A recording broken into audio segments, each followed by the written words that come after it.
right, thank you, Liz. Well, of course, there's a solar eclipse happening tomorrow afternoon. You can catch it at home, or you can head out to the Museum of Natural History and Science here in the Duke City. Either way, there are some rules to watching this kind of eclipse to make sure that you and your family are safe. Here with more on those rules, the eclipse, and how to safely experience it. And also to talk about what the museum is doing is the director of museum, Jim Greenhouse. Jim, so we'll talk about these in just a second here when we get to safety. But first, tell us that, so this is a solar eclipse, in case people missed this in science class. What exactly does that mean? Well, that's what happens whenever the moon actually makes a shadow on the Earth. Now, I think I've got a diagram that I can show you. And normally during a solar eclipse, if you see a partial eclipse someplace, there's a total eclipse someplace on the Earth. Actually, that's not going to be the case for this particular eclipse. The darkest part of the moon's shadow is actually going to go above the Earth's surface. So it's not actually going to be total anywhere. It'll be about 36% here in Albuquerque, but it'll only be partial anywhere on the Earth. And the best place to see it is the western part of the United States and Canada, so we're in the best place to see it. We're in a great spot, yeah, exactly. And looking at a diagram I saw earlier, if you're somewhere in like Montana, up in that area, that's like front row seats, right? Yeah, the farther north and west you go, the better you'll be able to see it. And it will be a sunset eclipse, so just like that picture that you see there, really? Wow. You will be able to see it close to the ground, so it'll be really spectacular to see in the sky tomorrow. That's incredible. So what time of day is this going to be happening? 3:30 to little after 5:30 tomorrow, and that's actually when we're having the eclipse watch at the museum. So people can come to the museum and watch the, there's some interesting things to look at on the sun. There's some sunspots and solar flares. There was a big solar flare that happened yesterday. So we're looking at the sun through specially filtered telescopes during that time. Also, the entire museum will be open, and so you'll be able to pay admission to the museum, see the entire museum, and see the eclipse at the same time. Okay, so that is included in the price of admission. It is. That's fantastic. Okay, now, so let's talk about this, because you said you guys sell these at the gift shop at the museum. Is that right? Okay, so I'm going to put these on here. I can't see anything. That's right. That's the idea. So if you can't make it to the museum, there are several safe ways that you can look at the eclipse, because it is never safe to look directly at the sun.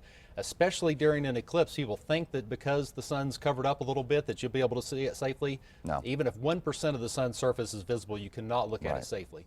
So even if you have sunglasses, people have argued with me about sunglasses. I paid so much for these sunglasses. No, they're not going to work. You can't. You really, so I'm going to turn, I want to turn this around, and I don't know if we can get a shot. So again, this is the exterior of it as you're looking at the sun. This is what your eyes are looking at. Yeah. So tell us exactly how this works, because you're looking at a reflection of your eyes. Well, it almost feels like. What this is it's sort of like looking at, it's aluminized mylar is what it is.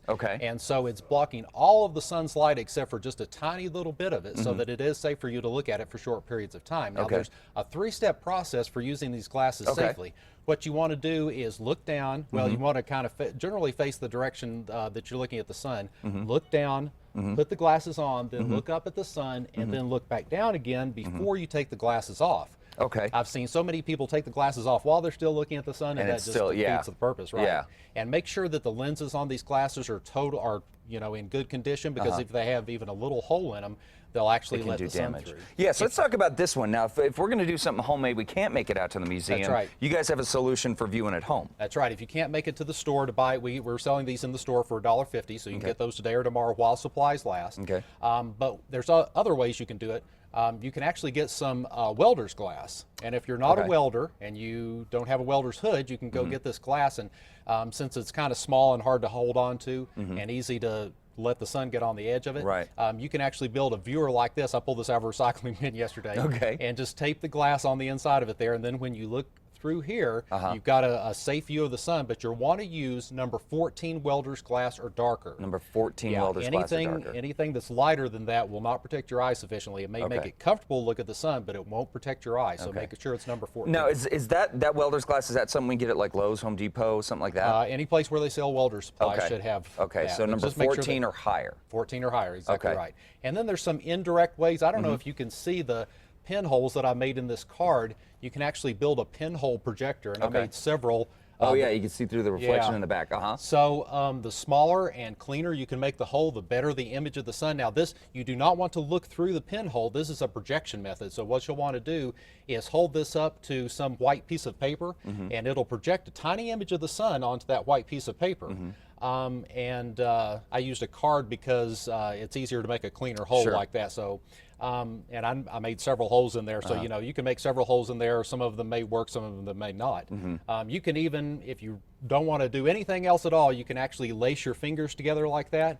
And again, this is a projection method, so you want to project, let the sun's light project through your hands, and then on the ground you can see tiny images of the sun. Wow, I never knew that. Yeah, and the smaller you can make the little holes in your hand, the better. Since it's fall and the leaves are falling off the trees, if you can get under a tree that's lost a lot of leaves so that some of the sunlight is coming through the tiny holes between the leaves, you can actually see tiny projected images of the sun that way as well. That's incredible. So lots of different ways. So again, tomorrow afternoon around 3:30 in the afternoon, of course, we recommend heading out to the museum afterwards, or actually, you know, head out a little bit before so you get some time to actually go through the museum. Exactly. The tickets do include the observation deck, telescopes, and really just a lot of fun and a lot of great safe methods to viewing this solar eclipse. Yeah. Jim, thank you so much for coming in. Really Thank you. appreciate it. For more information on this, guys, of course, head over to krqe.com, click under links. We'll be right back.